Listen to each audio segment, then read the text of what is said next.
Hi guys, welcome back to my channel. My name is Suranjali Seal and the literary device which we are going to cover today in our video is Anaphora and Epistrophe. So it is not apostrophe, this is epistrophe. It is a literary device and we have to understand its meaning. It has its own significant, unique definition to it. So we have to understand anaphora and epistrophe in relation to each other and how they are used in literature. So let's get right into it.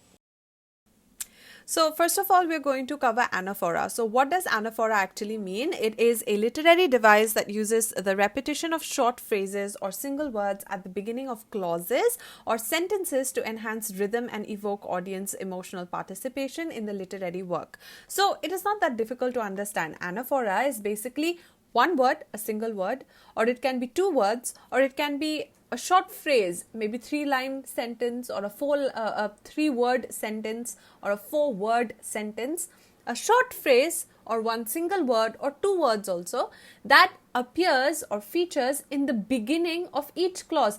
Beginning of each clause. What do we mean by clause? For example, I'm just giving for your understanding, clause would mean maybe the beginning of each line, can be the beginning of each stanza. So in the beginning of each line, you have the same repetition of the same phrase, same words. And there are lots and lots of examples to this. I'll cover the examples so you'll understand better. You have to first focus on the word repetition. Repetition of what? The same word or same phrase. Two words, one word, or like a short phrase. It is the repetition of it in the beginning of clauses or sentences to enhance rhythm and evoke audience emotional participation in the literary work. So basically what does it do? It actually enhances the point of, say, the poem. It enhances the impact of the poem on the reader if you're repeating the same thing in the beginning of each line. Of course, you have to structure the poem well, but this is what anaphora is. Now, what is the difference between anaphora and repetition? It is also repetition. Anaphora is also repetition in the beginning of each clause. You're repeating the same line or you're repeating the same phrase or the same word for emphasis. So, is this also repetition? No, it is a special kind or a unique kind of repetition. How? Repetition can mean repetitive words, it can be repetitive ideas also, or phrases, while anaphora specifically means the repetition of the first part of successive clauses. So you can have the repetition of an idea in separate stanzas. You can talk about the sun in the previous stanza and you talk about the sun again in the second stanza. That is also repetition. Repetition can be in one single line also. You repeat words in one single line, one after the other. That is also repetition. But what makes anaphora different? What makes it unique? It is a special kind of repetition. Specifically, what does it do? It repeats the same phrases in the beginning of each clause. It repeats the first part of successive clauses. In the successive clause, the first part is always repeated. So it's a specific kind of repetition. What is the purpose of anaphora? Anaphora is repetition at the beginning of a sentence to create emphasis, like I said, the impact on the audience. So anaphora serves the purpose of delivering an artistic effect to a passage. It is also used to appeal to the emotions of the audience in order to persuade, inspire, motivate, and encourage them. A classic example of this would be the famous speech, I have a dream, and I'll read it out to you, and you know who it is by, right? It's by Martin Luther King Jr.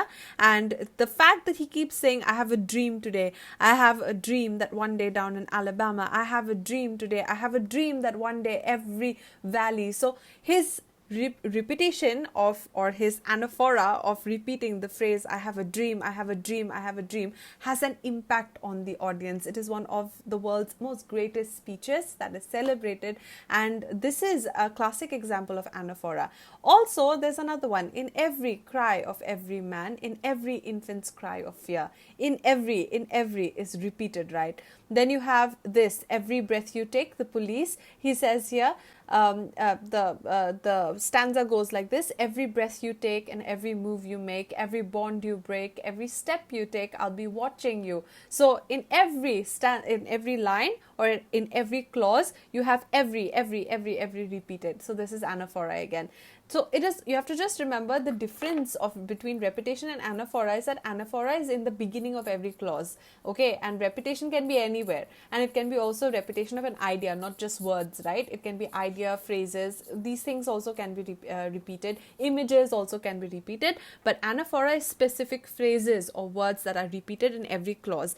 And this is another one: you is kind, you is smart, and you is important. You again is repeated in every clause, in the beginning of every clause for emphasis. So this is what anaphora is, and its exact opposite is epistrophe. So we're going to look at what epistrophe means in the world of literary devices, literary terms, and figures of speech.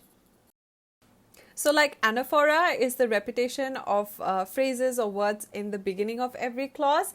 Epistrophe is a figure of speech in which one or more words repeat at the end of successive phrases, clauses, or sentences. So it's the same thing, it's just that it doesn't feature in the beginning of the clause, it features in the end, okay? So it is a figure of speech and the counterpart of anaphora.